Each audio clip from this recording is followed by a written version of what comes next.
Hello बच्चों, कैसे हो? आज की क्लास में आपका स्वागत है। आप सबने उपभोक्तावाद की संस्कृति पाठ पढ़ लिया होगा। उम्मीद करती हूँ कि सब बच्चों को समझ में आ गया होगा। आज हम उसके अभ्यास के प्रश्न उत्तर करेंगे। सबसे पहले तो पाठ का थोड़ा सा सार मोटा मोटा समझा देती हूँ। उपभोक्तावाद की संस्कृति पाठ में लेखक ने क्या बताना चाहा है? लेखक ने बताना चाहा है कि इसके लेखक है श्यामाचरण दुबे।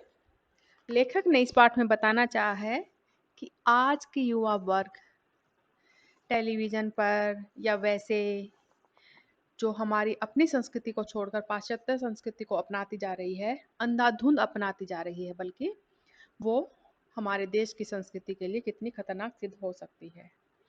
संस्कृति के लिए ही नहीं, लोगों के रहन-सहन भी बदल रही है, लोगों का जीवन शैली बदल रही है, उसके देखने के तौर तरीके भी बदल रही है। ठीक है? और आज के युवा वर्ग वैसी शैली को अपनाने के लिए चाहे उनको किसी भी गलत रास्ते से क्यों ना चलना पड़े, लेकिन वो देखा-देखी एक दूसरे की भेड़-चाल करते हुए उस शैली को अपनाने की कोशिश करते हैं, जो कि देश के लिए, देश के भविष्य के लिए और देश की संस्कृति के लिए बहुत ही ज़्यादा खतरनाक है। तो आज हम इस पाठ के अभ्यास के प्रश्न उत्तर करेंगे। सबसे पहले पहला प्रश्न है, लेखक के अनुसार जीवन में सुख से क्या अभिप्राय है? तो लेखक के अनुसार जीवन में सुख से क्या अभिप्राय है, इस पाठ के अनुसार ही करेंगे, ना कि लेखक ये पूछ रहा है। ठीक है? यानी लेखक ये पूछ रहा है कि आज जो उपभोक्तावाद की संस्कृति है, पाठ के अनुसार लोग जीवन में सुख किसे मानते हैं? इस प्रश्न का मतलब ये है। ठीक है? तो हम बताएंगे कि लेखक के अनुसार आज के युवा वर्ग सुख किसको मानते हैं? भौतिकवाद को सुख मानते हैं। भौतिक जो सुख सुविधाएं देने वाली वस्तुएं हैं, उन्हें अपना सुख मान लेते हैं। ठीक है? और वास्तव में चाहे वो उनके लिए हितकर हो चाहे न हो, इस प्रकार की चीज़ों का जो भोग करते हैं, जैसे आराम से जीवन जीना, दूसरों की देखा-देखी करके गाड़ी खरीदना, सुख सुविधाएँ लेना, जो चीज़ों की आवश्यकता नहीं है, उन चीज़ों को भी खरीद लेना, इन सब को ही भौतिकतावाद बोलते हैं और इन सब को ही उपयोग में लेके आना आज की युवा वर्ग सुख समझती है। ठीक है? प्रश्न नंबर 2 है, आज की उपभोक्तावादी संस्कृति और हमारे दैनिक जीवन को किस प्रकार से प्रभावित कर रही है? देखो प्रश्न एक बार फिर से देखो कि आज की उपभोक्तावादी संस्कृति हमारे दैनिक जीवन को किस प्रकार प्रभावित कर रही है? तो हम बताएँगे कि आज की जो उपभोक्तावादी संस्कृति है, वो हमारे दैनिक जीवन को अलग-अलग प्रकार से कई तरह से हमें प्रभावित कर रही है। क्या है? किस प्रकार से प्रभावित कर रही है? एक तो हम दूसरों की देखा-देखी में जो चीज़ें हमारे हितकर नहीं हैं, जो चाहे वो कितनी भी महँगी क्यों ना हो, हमारे बजट से भी बाहर है, हमारी ज़रूरत की है तो भी नहीं, फिर भी हम खरीद लेते हैं, तो क्या होता है कि वो हमें नुकसान करती है। हम टेलीविज़न में कोई भी ऐड देखते हैं, एडवर्टाइज़मेंट देखते हैं, किसी भी चीज़ का देखते हैं, चाहे वो साबुन का हो, चाहे वो क्रीम का हो, चाहे कपड़े का हो, चाहे वो शैम्पू का हो, ठीक है? तो हम वो क्या करते हैं कि हम सोचते हैं कि ये जो दिखा रहे हैं वो बिल्कुल सही है और उससे प्रभावित होकर वो सारी चीज़ें हमें ज़रूरत है या नहीं है, उसके बगैर अगर हमारा काम फिर भी आराम से चल रहा है तो भी हम बिना सोचे-समझे उन चीज़ों के बुराई देखे बिना, उनके गुण अवगुण परखे बिना ही हम उन चीज़ों से इतने अधिक प्रभावित हो जाते हैं, उन ऐड से, एडवर्टाइज़मेंट से कि हम उनको अपने आप ही खरीदते चले जाते हैं या उनके आदी हो जाते हैं, तो वो हमारे जीवन में बहुत अधिक प्रभावित करते हैं, ठीक है? न चाहते हुए भी वो हम चीज़ें खरीदते जाते हैं, ठीक है? प्रश्न नंबर 3 है अब, लेखक ने उपभोक्तावादी संस्कृति को हमारे जीवन के लिए चुनौती क्यों कहा है?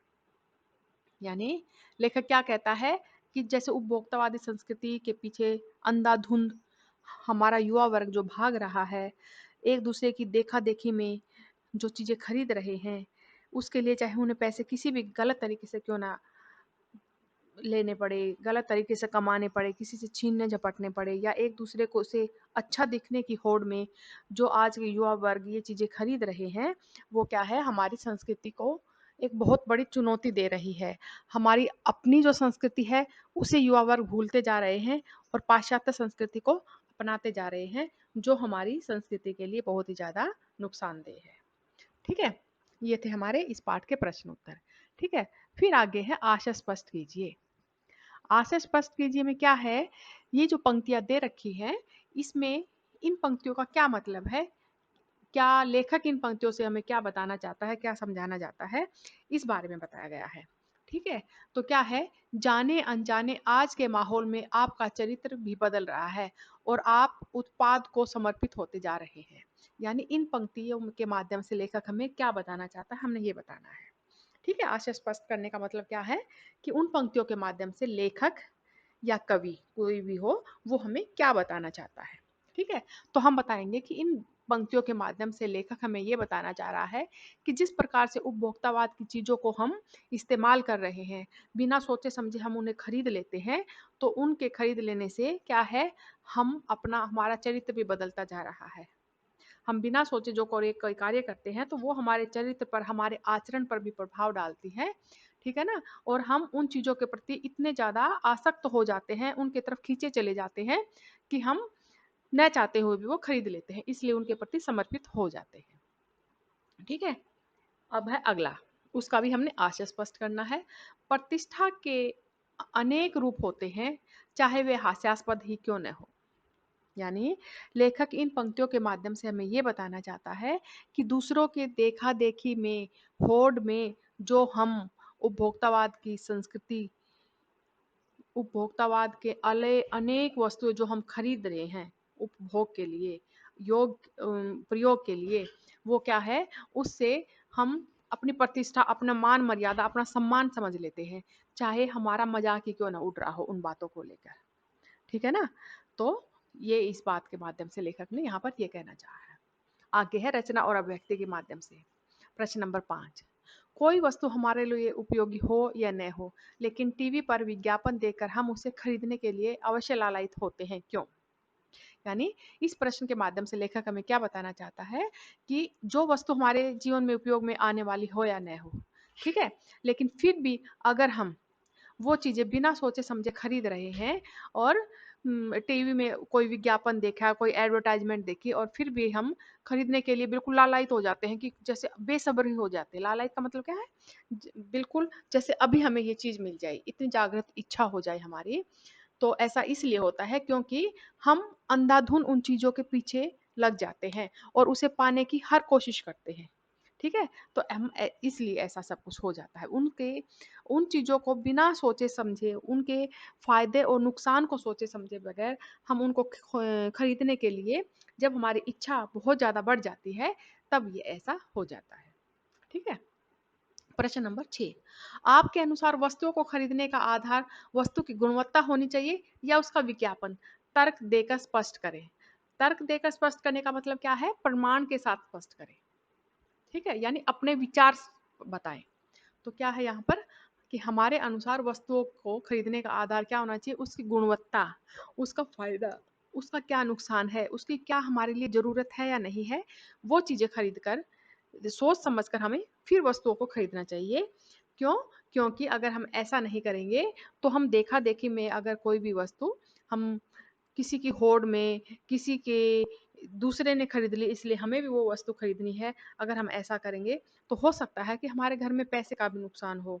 हमारे घर में पैसे ना हो लेकिन उस चीज़ को खरीदने के लिए हम उस पैसे को कोई गलत तरीके से कमाएँ, ऐसा भी हो सकता है। ठीक है? तो इसलिए अगर वो किसी वस्तु की ज़रूरत है हमें, तो वही वस्तु खरीदें, दूसरों की देखा-देखी में हम अनावश्यक वस्तु नहीं खरीदनी चाहिए। प्रश्न नंबर 7, पाठ के आधार पर आज के उपभोक्तावादी युग में पनप रही दिखावे की संस्कृति पर विचार व्यक्त कीजिए।